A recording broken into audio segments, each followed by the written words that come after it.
Hi guys, and welcome to a very special episode of Married with Clix. We're actually going to do a couple of previews today. We're going to be looking at the AvX Month 4 map, along with the team bases that you guys are going to be getting for participating in the Month 4 event tournament. So let's get to it.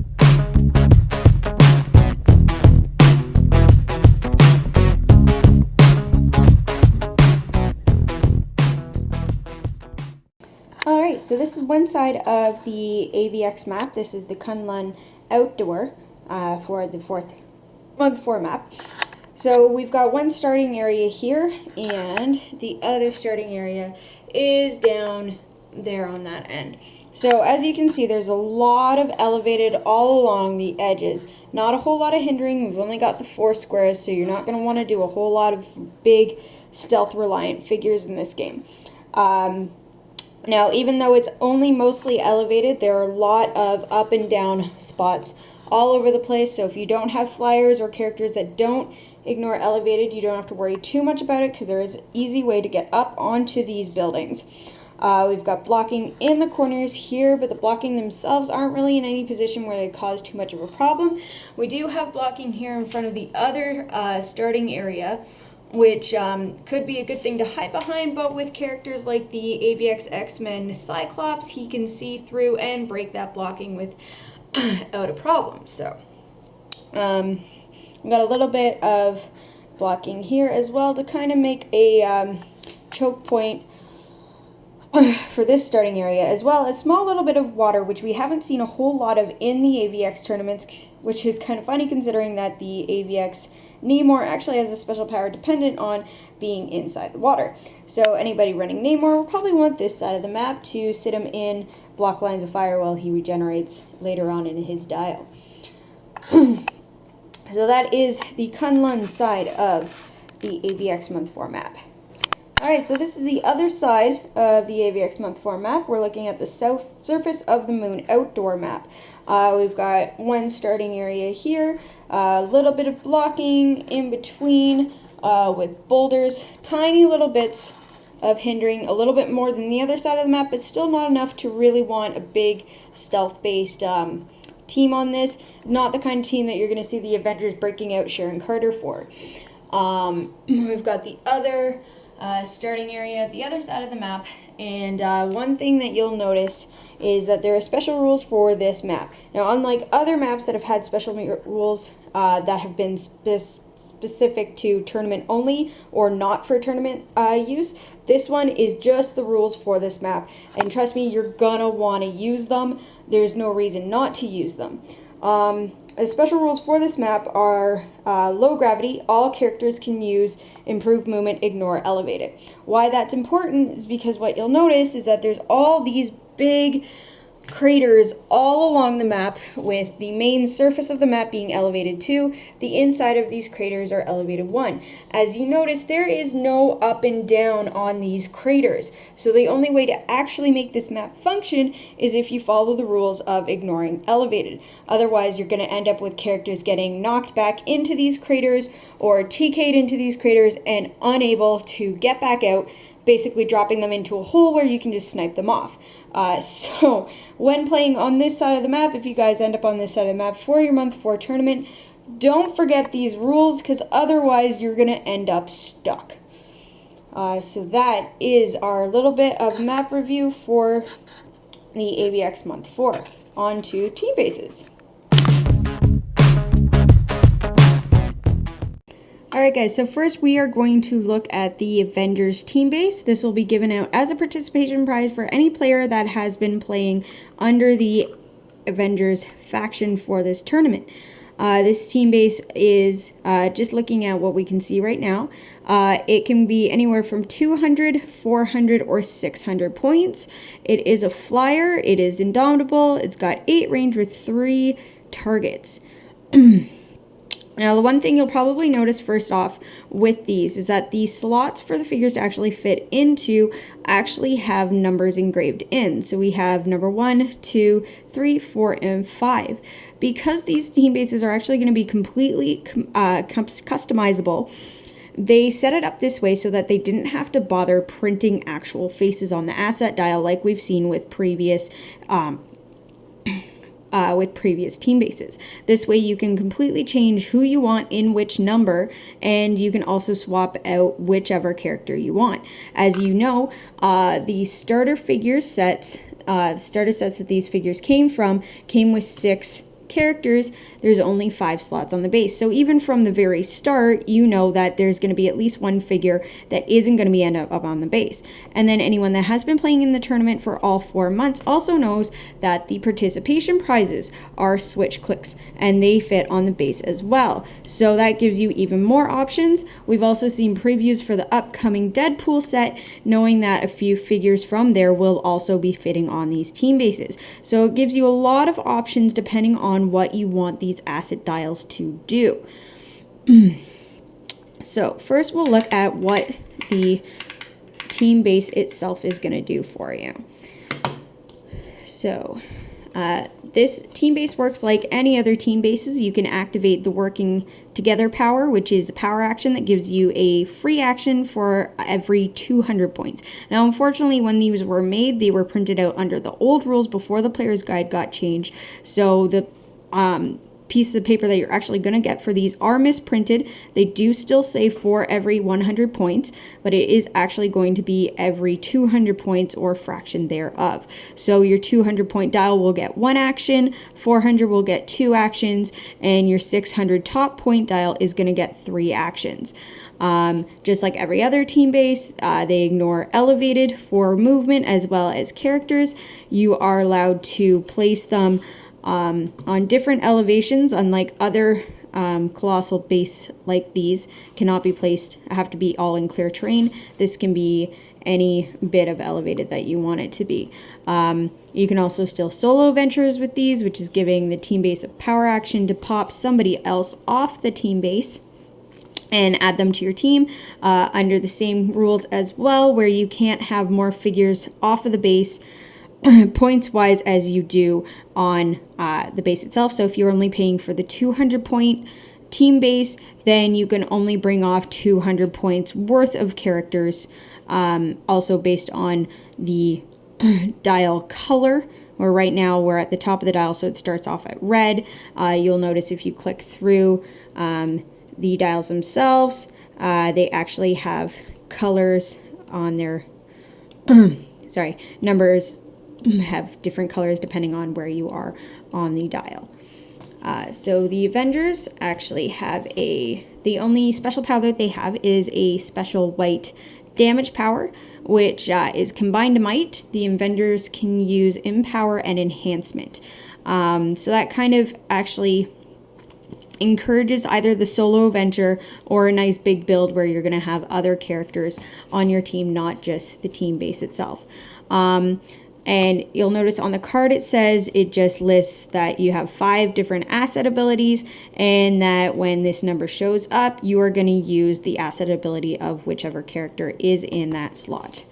So that's the card. Looking at the dial, top dial, so this is 600 points. You're going to start with running shot, penetrating psychic blast, impervious, and that white damage power, which is giving you the empower and enhancement. Pretty good stats right off the bat. You got 12, 12, 19, and 6. Now, team bases are also now subject to the depleting damage power, which means at 600 points, when you have 3 actions, if you attack all 3 actions each time you attack, it's going to bring your damage down. So attack 1, you'll be at 6 damage. Attack 2, you'll be at 5 damage. Attack 3, you'll be at 4 damage. Kind of as a way to bring down how powerful these team bases had actually become. So as we turn the dial, the numbers don't really go down too much. You got your damage goes down. Now everything is kind of going down by 1, and it keeps going down. And then by click 5, which is at the end of the 600 point dial, we now find charge, super strength, and exploit weakness. Now a 10 movement gives you 5 charge with 4 damage. Exploit weakness is really, really good. Especially if you've got that super strength, throw a heavy object, or even now an ultra heavy object, adding another 2 or 3 to that damage penetrating, you can really ruin someone's day with that.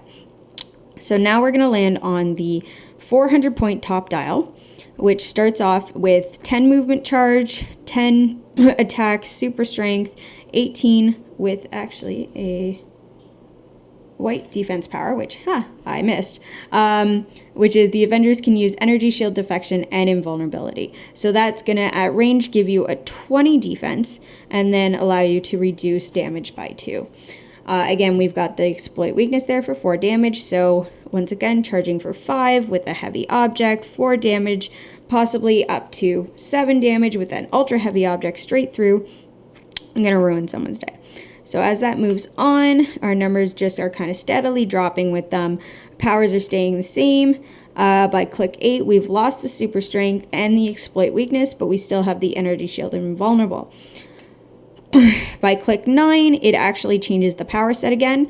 So we're looking at running shot, 8 movement, 9 attack pulse wave, and that defense power of energy shield and invulnerable. And okay, now we've got on to click 10, has the running shot, pulse wave, regular and vulnerable without the energy shield deflection, and our damage has now picked up perplex. And similar click for click 11. Now click 12 is the start of the 200 point dial. So for that we're looking at 9 movement, running shot, 9 attack without any powers, 17 defense with invulnerable, and again the damage there doing 3 damage gives you perplex. Moves on. Our perplex is now changed to range combat expert, which is nice when you're looking at a 9 attack. A lot of figures nowadays, 17 to 18 defense is actually pretty average, which is a lot higher than it used to be. So wanting an 10 or even 11 attack is good for me personally with range combat expert or even close combat expert. I like doing 1 and 1 now that we've been given that option. That would bring up this attack to 10 and the damage to 4. Once again, we see another change. We see a return of that defense power, which is the energy shield, deflection, and invulnerability. We keep the running shot, but now we have psychic blast.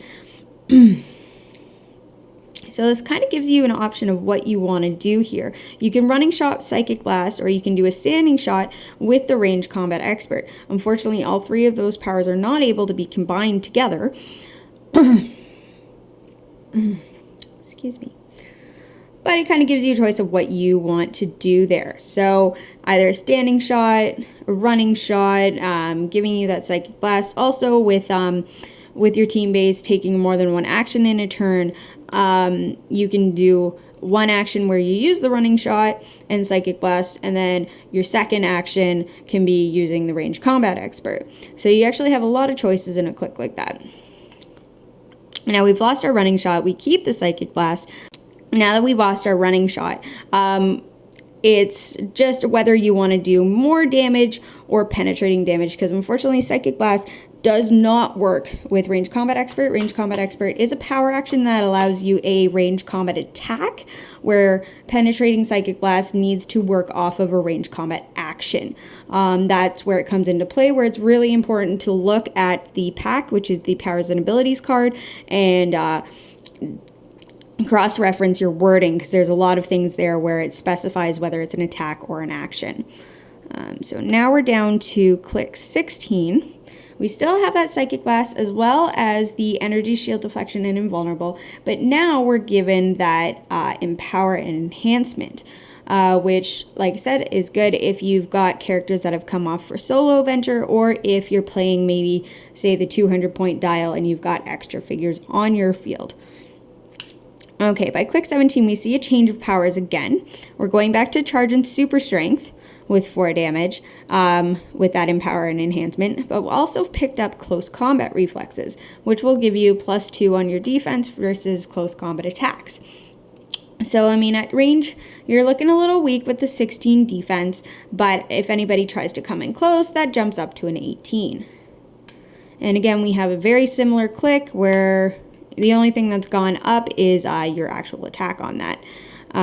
Once again, very similar kind of click, and then we're done. So if we're looking at the very top dial, 600 points, you do get 19 clicks of health. So it is kind of a beast. It's really big of what these, but a lot of things have changed with team bases that don't make them as powerful as they used to be, but still very, very powerful things to go up against. So now that we've looked at the actual power dial, we'll take a look at the asset dial. Now, whenever this little symbol shows, which is the 4 fists kind of going around in a circle, this is essentially your, what has kind of been dubbed your wild card. Now, this is the asset ability that allows you to actually pick any one of the asset abilities that you have on your base there. But whenever this shows up at the end of your turn, you do have to roll for your asset dial. Whereas if it was just straight numbers, you can choose whether you want to stay on that or whether you want to roll. So we roll. Now the next one we're seeing asset 1, asset 2. As you go along, 3 and 4, 1 and 5, 3 and 2, 4 and 5, and working together, or the wild card. Now, as this moves around, this is something that you don't really see with team bases. It's a little new. You're actually going to see a lot more combinations of these asset dials as this moves around. So it kind of gives you almost an encouragement to keep rolling your asset dial so that you can get the more and more powers comboed and stacked on. So here we have 1, 2, 3, 1, 4, 5, 2, 3, 4, 1, 2, 5, 3, 4, 5, and again, our wild card. Now let's go into the next set, and now you're actually getting all 4 out of 5 abilities, which is really, really ridiculous when they start stacking on. So like I said, it's really a big encouragement to keep rolling the asset dial. On other team bases, you've only ever really seen 1 or 2 together, and then a special power will actually show up for that team base. Whereas this one just encourages to keep using the asset abilities of the characters that you're going to put on that team base. So and this just keeps going on where it's giving you where it's giving you 4 out of the 5 abilities. And you notice actually going on that 1 and 2 show up. So if there's a power that you really, really like, it might be beneficial for you to keep it on the number 1 slot, and that way it's going to show up more. So at the very end of the dial, click 19 and 20, we have another appearance of your wild card one. Now these rolls, it does get you to it does force you to roll at the end of the turn, but these ones aren't as beneficial for you because you're only going to get 1 power at a time when you're doing that.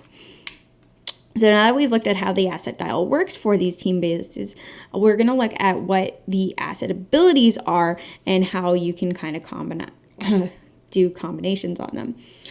So from the starters themselves, we do have Captain America, Iron Man, Thor, Spider-Man, Wolverine, and Scarlet Witch.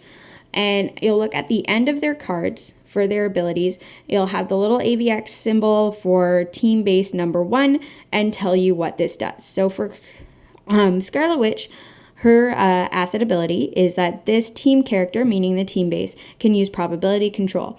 Now hers is kind of situational. She might be one of those characters that you either don't want to put on the team base or that you want to have on the team base and then pop off right away for a solo Avenger to get 2 probability controls. Why I say that is that if you have a theme team with a team base, you can choose, because it's going to be named, you can choose a theme team probability control, or you can choose for the team base itself to just permanently have prob, which ends up being an outwittable prob because the team base itself just has it. So she's really good on the dial itself, or the team base itself, if you plan on running a non-theme team. So if you have like the 200-point dial and you throw a whole bunch of other figures with it, that may not give you the named theme team that you need for probability control.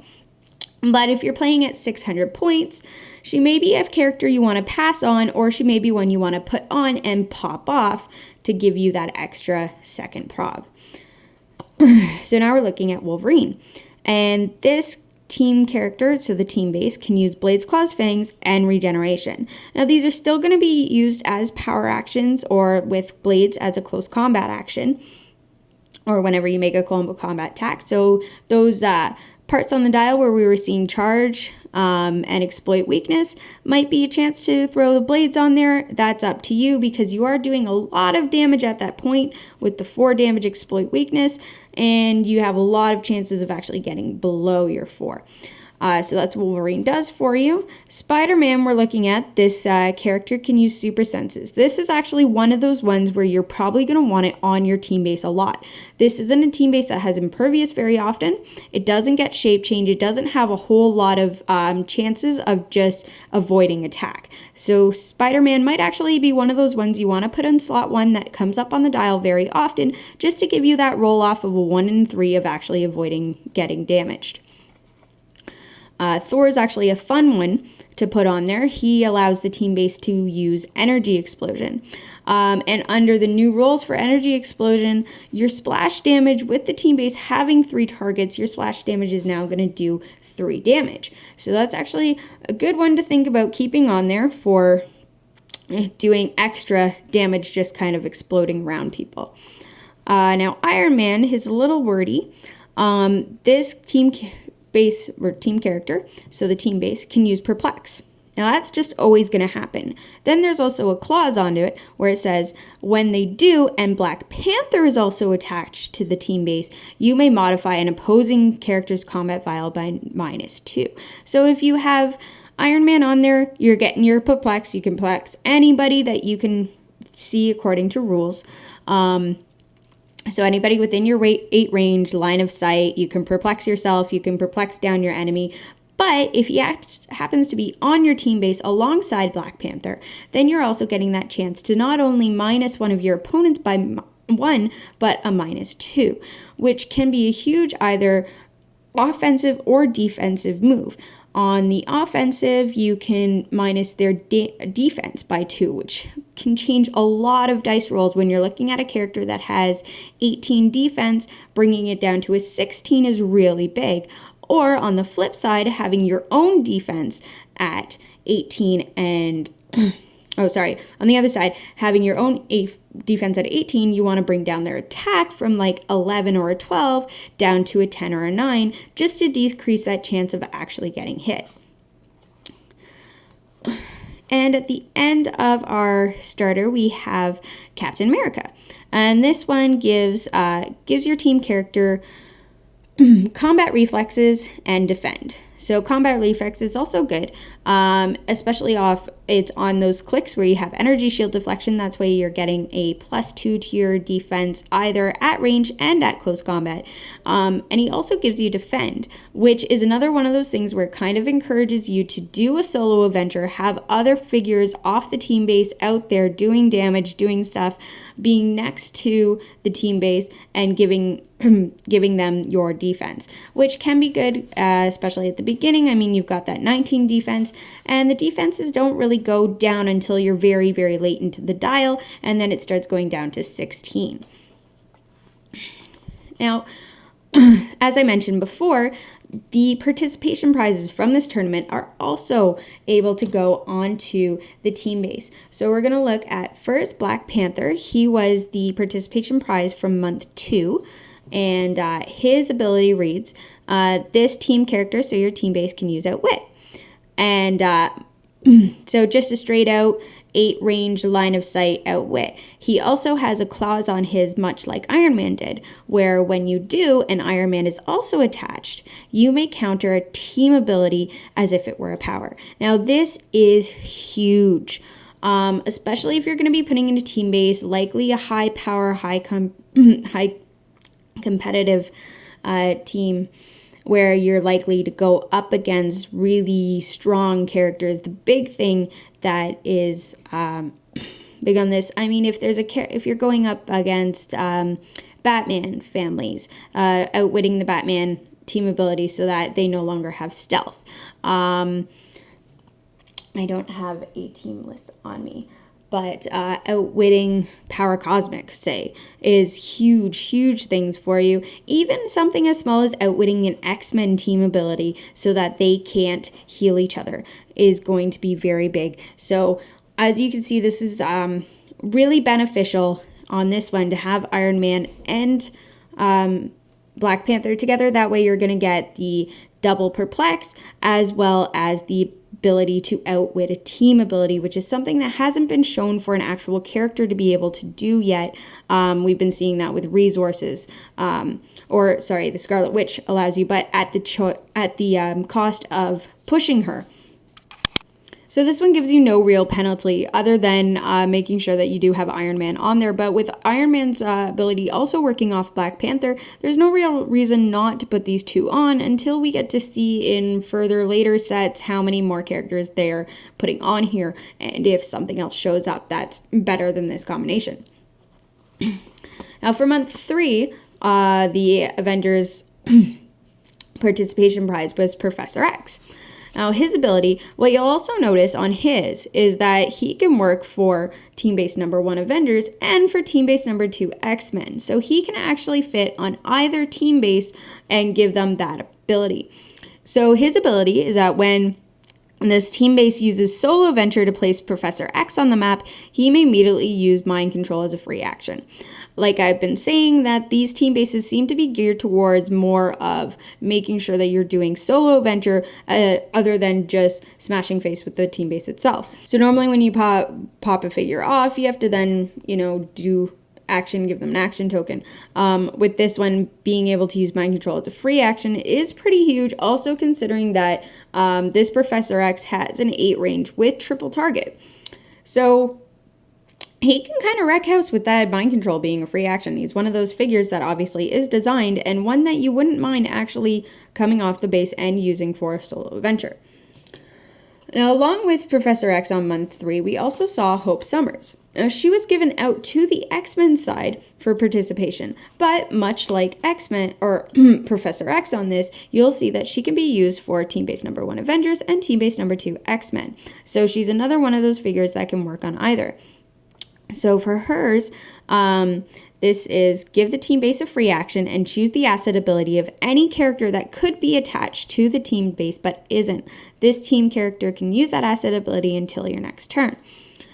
So the big thing with Hope is that if you really need that prob or that regen or the energy explosion, anything that could be on the team base that isn't currently on your team base, because obviously you've got 9 characters to choose from right now and you only have 5 slots. So it's very possible that you're going to have a character that isn't on the team base and you want to use their ability.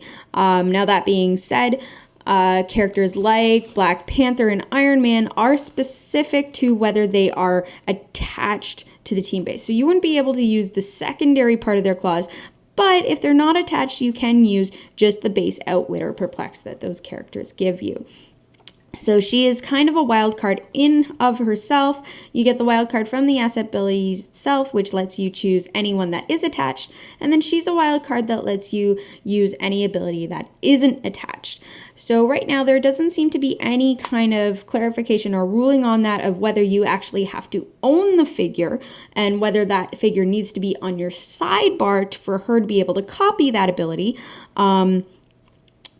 But at this point, it could just be that if there's ability that's not being used, you can use it whether you own it or not. A lot of things have been put in place where usually you need that figure or whatever on your sidebar to be able, or in your possession to be able to use it. So there might need to be a little bit of clarification on Hope herself, but we'll see what they say about that one, whether, of course, you need the figure with you or not to use it. So that was the Avengers team base, and now we're going to look at the X-Men team base. Alright, so this is the X-Men team base. This is the month 4 participation prize for any players that have been playing under the X-Men faction. Now, unlike the Avengers team base, the X-Men team base has traits. Their first trait, when you need something, characters with 1 action token attacking X-Men modify their attack value by -1. This can be really, really useful and potentially pretty huge. There are a lot of characters out there that are indomitable, that have willpower, that are going to be taking actions when they already have an action token. So any of those characters who do usually have high attacks are now going to have -1 to their attack when they target the X-Men for their attack. The second trait, Endangered Species. If 5 team members are attached, X-Men can use Colossal Stamina. Now, the Colossal Stamina, what it does is that it allows you to take a third action. So once you've already taken 2 actions, with them being Indomitable, wouldn't push. You may now take a third action, which will, after actions resolve, result in taking 1 unavoidable damage. But then you've made 3 attacks in a row, or 3 actions in a row, rather, 3 turns in a row. And that character just doesn't clear that turn. So more than likely, especially if you've bought the starter set, if you've been playing this tournament, you're gonna have at least, you're gonna have a lot of options of figures to put on the team base. Even with it being the lowest at 200 points, there's no real reason not to put 5 characters on there. So it's a good thing that'll really encourage you to keep 5 characters on there, and of course reward you by doing so by giving you Colossal Stamina. So much like Avengers, we have a white defense power and a white damage power. The special white defense power is that X-Men can use super senses and toughness. On their white damage power, X-Men can use Outwit. If X-Men are adjacent to an opposing character, they can use Regeneration. Now that's kind of a step up from what the Avengers were doing. I mean, the super senses and toughness is a little bit weaker than the than the Avengers getting the energy shield and invulnerable. That will give you an up on your defense and your reduction, whereas this, you only have toughness, so you're only reducing 1 damage, but you do have the super senses, which does give you a 1 in 3 chance of actually just all out evading that attack. So it's kind of a toss-up, seems a little bit weaker, but it also gives you a chance to just completely avoid it, which that Avengers ability doesn't. And then, of course, the damage one, you can use Outwit. And then if you have an opposing character next to you, you can use Regeneration. You still have to use the power, take a power action to use it, obviously. But it does let you kind of just take abilities back or clicks back, whereas the Avengers team base, the only way to get Regeneration is if you have Wolverine on the base and if his asset number is showing. So that one does kind of seem like a step up rather than the Empower and Enhancement that really encourages the solo feature, the solo venture feature on the Avengers dial. And of course, with being a team base, just like the Avengers team base, you ignore Elevated, you ignore characters, you can use solo venture, you have the working together, which, like I said, these cards are misprinted, so it should be for every 200 points you get 1 action, or rather 1 free action. Yeah, so all of that will be on the back, and it is done just like any other team base that has come before it. So we don't need to go over that too much. Now, the one thing that the X-Men also have is, unlike the Avengers team base, who just had the 5 slots for the asset ability, it also has an asset ability, which means whenever the number 1 shows up, the white one shows up, X-Men can use Barrier until your next turn. They can use it as a free action, but when they do, they may only place up to 2 terrain markers. This can be actually beneficial if you end up in a narrow passage and you're only using 2 terrain markers or 2 barrier markers. Now, bear in mind, those are blocking terrain. So unless you have someone that can see through blocking, you're not going to get past that barrier. So if you have them in a little bit of a tunnel, maybe between 2 buildings, pop down some blocking terrain, now people can't see you. So it can be beneficial to use it as an actual action where you're getting the full 4 terrain markers to try and block off more damage or more lines of fire off of the team base. The team base itself is pretty big. It is 2x4, so it does take up a lot of space on the map. But like I said, if you're in a situation and it's just a free action, why not try to block off some lines of fire? So let's actually look at the dial itself. I do have it on its top dial here, so just like the Avengers, it can be at 200, 400, or 600 points. It doesn't fly, which could be a downfall for it because it only ignores elevated and characters for movement, but not hindering. So you have to bear in mind that even as big as this thing is, you can still get stuck in a bush. It is indomitable, and it has 8 range as well, but only 2 targets rather than the 3 targets that the Avengers have. So top dial, we've got 12 movement running shot, 12 attack pulse wave, 9 defense, invincible, 6 damage, close combat expert. Personally, for me, I feel like this is a better power set than what the Avengers are looking at. You've got the pulse wave, which is huge. I mean, that's an 8 range pulse wave, and also bear in mind that it's you're going to be counting 4 squares from a 2x4 base. So that's a huge amount of the map to cover with a pulse wave. Pulse wave is running rampant. It's one of the few things in the game that you can't really counter. It ignores everything unless you have an ability that specifically states it can't be ignored. So a lot of really big characters can get crippled by a pulse wave, especially if by some chance you end up doing a single target pulse wave where that 6 damage is gonna go straight through. And then of course on the defense they have invincible, which it's kind of a toss-up of what is better, impervious or invincible. Now the invincible can't be penetrated, so exploit weakness or psychic blast isn't going to get through it, and it actually ignores damage rather than reducing it. So anybody that has a special power that says that damage can't be reduced isn't going to get affected by invincible. And in Heroclix, you always round up.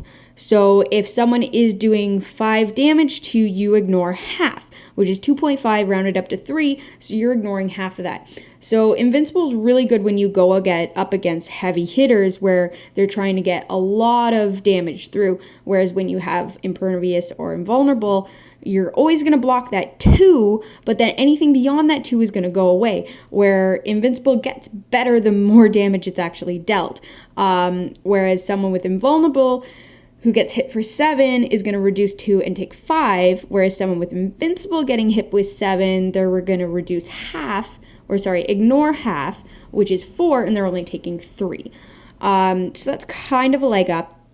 And then also they've got close combat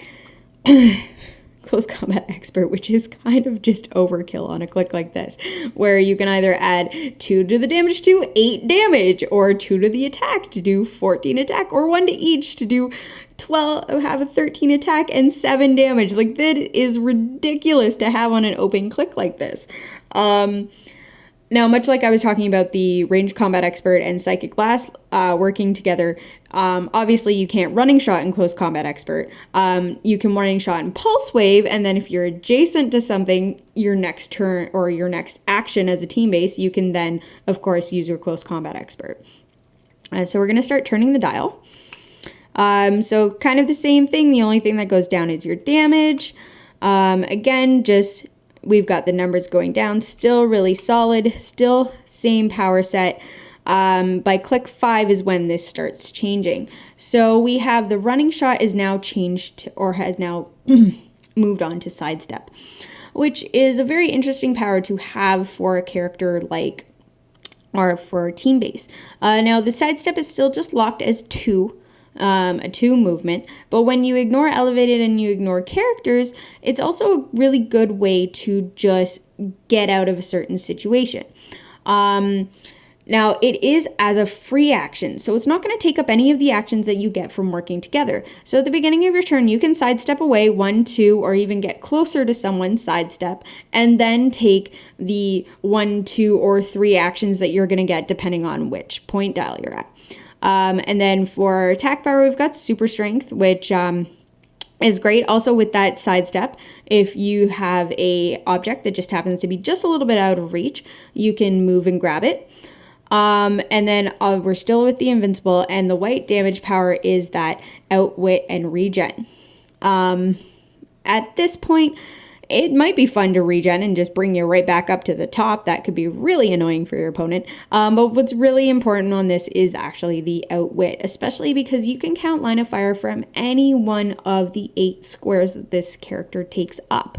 So that's 8 different starting points to take your 8 range from. Covers a lot of the actual map, which is 24 by 16, I think. But yeah, there's a huge part of the map that you're actually going to cover there. Okay, so now we're at the start of the 400 point dial, which starts off with 10 movement sidestep, 10 attack super strength, and 18 defense invulnerable, as well as that damage power for the outwit and regen. Now the regen clause on this one only works if you had obviously started the dial at the 600 point. If you actually paid for the points for the 400, you can't go past this blue line because that is considered your starting line, and anything beyond that starting line technically doesn't exist for that game. So once again, that outwit becomes your very important thing. As we move again, is just our numbers keep going down. By click 8, we have now lost both super strength and and our white defense or damage power, which is our really interesting outwit there. All right, so we lose the outwit, which is kind of a bummer.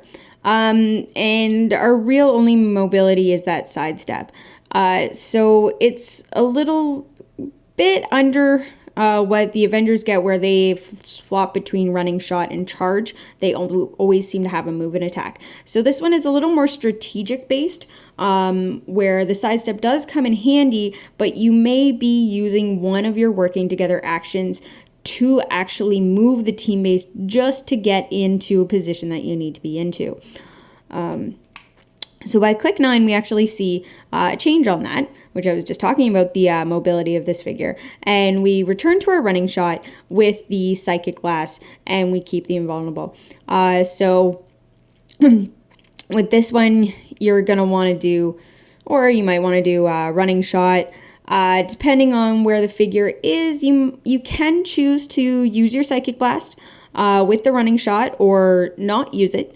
And keep it for one of your further attacks with your working together, because like I've mentioned before, with your working together, you can only use, I believe I've mentioned before, anyways, you can only use 1 power.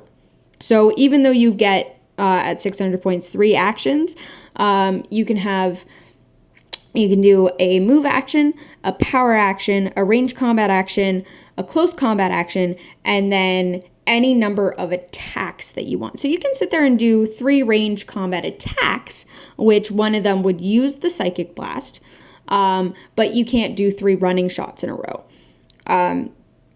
So you could running shot, hit for 4 damage, and then maybe they have a reverse dial and they got knocked on to impervious. And then you're like, oh, now I want to use my Psychic Blast. So it's all a matter of paying attention to what's going on when you want to use those power combinations, since the working together does give you that option of choice of what you want to do. So moving along, we have now picked up, much similar to the Avengers click, click with Range Combat Expert, Running Shot, and Psychic Blast. So I went over that with the Avengers base, where you can Running Shot Psychic Blast, you can do Standing Shot Psychic Blast, you can do a Standing Shot with Range Combat Expert, and lots of combinations on a click that looks like this. Unfortunately, like I said, you can't use all of those powers together. And then we've got the defense power, which is giving you the super senses and the toughness. Isn't going to reduce as much damage, but you do have that 1 in 3 chance of just avoiding the attack altogether. So as it moves, just the numbers kind of go down. Now we've gotten the start of the 200 point dial. So we're looking at kind of a conflicting mixture of powers, where you've got the running shot and the close combat, range combat expert. So you can running shot and shoot, and then range combat expert, then running shot and shoot. But like I said, you can't do them together. So it gives you a choice of analyzing what the situation is, what would be the best for the situation you're in, and then choosing what power you want to use. Oh, interesting. Now that we've done that, once again, conflicting powers. We have running shot and then close combat expert. Same thing with the range combat expert. You obviously can't use them together. So you're going to pick and choose what powers is best in that situation. And with a higher point team battle, where in your free actions you want to use those powers. So we click it again, and once again our powers change. We still have the running shot, but now we have Psychic Blast to go with that running shot, or Close Combat Expert, depending on whether you want to be in range or in close combat. Like I said before, with the team base ignoring characters, if you're based with someone, you can use your first free action from working together to use the Close Combat Expert, and then then you can do a running shot to move away from the character and Psychic Blast them. So lots of combinations you can do there, and our defense has now changed from the super senses and toughness to just straight super senses. So the next click on, we've lost the running shot, so we can do a standing Psychic Blast, or if we're adjacent to someone, we can do the Close Combat Expert. Moves on, now we've got that white power back, which is interesting of what you want to actually choose to outwit. With the Psychic Blast, you don't have to worry about outwitting a defense power because you're just going to go through it unless your opponent has Invincible, like I said, ignores penetrating damage. So depending on what you want to, but this is a really great click to get that regen. So you have multiple options to get in with a character unless you're on your 200 point dial, which then you only get one action per turn. But at 400 or 600, you can use one of your actions if you're not already adjacent to a character, put the team base adjacent to a character to be able to get that regen. Moving on, we've now picked up super strength. Sure, why not? Not much to say about that. You don't have any move and attack to go with the super strength. You do, of course, have the mobility of the team base itself. We get back our toughness and super senses. We still have our wit, and gives you another chance late dial to use that regen. Moving on, we've now picked up running shot with super strength. Another interesting combination of powers that don't work together, so it's situational as to which ones you want to work together, along with the super sense toughness, outwit, and regen. Once again, we're just changing the numbers, and it just seems to be their attack doesn't really seem to go below a 9, and it actually ramps back up. We're seeing it at the end of the dial at 11. So their defense kind of hits, but much like the Avengers did the same thing, we go down to 16. The only thing they're really missing that the Avengers was getting was their energy shield deflection or the close combat reflexes. So the X-Men seem to be a little bit easier to hit, but you do get that chance to, of course, avoid it with the super senses. So that was the end of the X-Men dial. So now we're looking at what the X-Men figures actually do for you. All right, so just like with the Avengers team base, each figure at the end of their power list will have their team base power. So we're starting off with Magneto. Give this team character, so your team base, a power action, and they can use telekinesis twice as a free action. This is one of those powers, again, does kind of encourage the solo adventure, but also you can use it as a TK attack, either to pick up an object and throw it at an opponent character, or even to pick up an opposing character and bring them closer to the team base. So there's lots you can actually do with the TK here, especially being able to use it twice in a row. Moving on to magic. This team base can use phasing teleport. Now that is one of the really good ones, just situational and pretty, because like I was mentioning before, this team base is grounded. So having hindering terrain is going to stop your movement or change how you're going to move. But with magic on there, if her asset shows up, you're always going to ignore not just the hindering, but also blocking. You're already going to ignore characters in elevated for movement because you are a team base, but this also gives you that. Now, Magic is also one of those ones, much like Iron Man and Black Panther, who has a clause based on other people. So if Colossus is also attached, they can use energy shield deflection. Now this is what the X-Men team base was missing versus the Avengers one, where they weren't getting that bump to their defense. So I know personally this is probably going to be one of those characters that shows up on my X-Men team base a lot, just to get around that hindrance of the map itself, as well as giving you that kind of bonus when to your defenses when you're getting attacked. This might be one of those figures that, you know, you put in for the in a slot that's going to show up a lot. Now Colossus, of course, is going to end up having a clause for magic. With Colossus on his own, this team base can use charge. Now that also helps with all of those clicks of sidestep. So it's good to have Colossus in an asset that shows up a lot,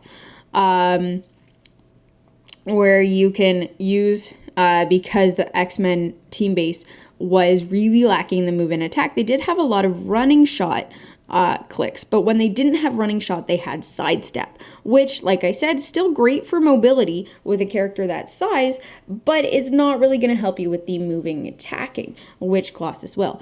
Now, when magic is also attached for you, you can move through blocking. Now, it's also good to note that this isn't breakthrough blocking like Colossus himself has on his movement. There's not that starburst in the middle of it. So you're not going to break the blocking that you're moving through.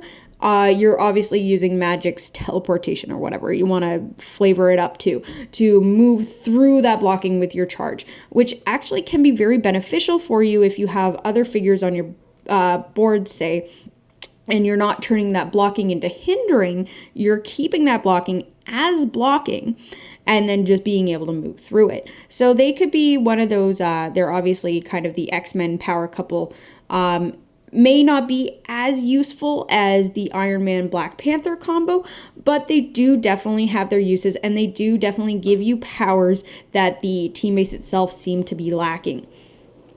So moving on, we have Namor. This character can use Close Combat Expert and the Flight ability. Namor's going to be one of those ones you're probably going to want on the team base as well. If it's not magic, putting Namor on there will take away any of your movement hindrances with the team base itself being grounded. This way, whenever he shows up, you can just fly around the map. So it's even if you have both of them on there, it just depends on which one of the dials is which one of the numbers is gonna show up on the dial. And then we've got Emma. This one's kind of good for you. A little bit more situational, but always handy to have. This character can't be targeted by Mind Control or Psychic Blast. It would have been nice for her to pass on to her whole, her powers can't be countered. But what can you do? Still, Psychic Blast, not being hit by Psychic Blast or Mind Control. Mind Control is kind of one of those things where not a lot of people are really encouraged to Mind Control a team base unless they have a character that doesn't take the feedback damage. Because once you get over that 200 point dial, 400 point, 600 point, not really a character that you're going to want to take. You're going to want to try and Mind Control, keeping into the fact that a 600 point team base is going to give you 4 points of feedback damage. So it's whether or not you really want to take those 4 clicks of damage just to be able to Mind Control a team base. It's really kind of situational. The penetrating Psychic Blast might be more. I mean, they do have clicks of Invincible, which you don't care about penetrating Psychic Blast, but then they also have a lot of clicks of just toughness. So, I mean, that one that you're reducing doesn't make too much of a difference, but yeah, I don't know. It's one of those figures I may not have showing up on team base when I play it, but you guys might find uses of keeping her on there. And then Cyclops' ability. This team base can use leadership. When they do and the result is 6, remove an action token from them. So this is another one of those ones where it's kind of encouraging you either to do the solo adventure or to put more characters on your team if you can fit it into the team build.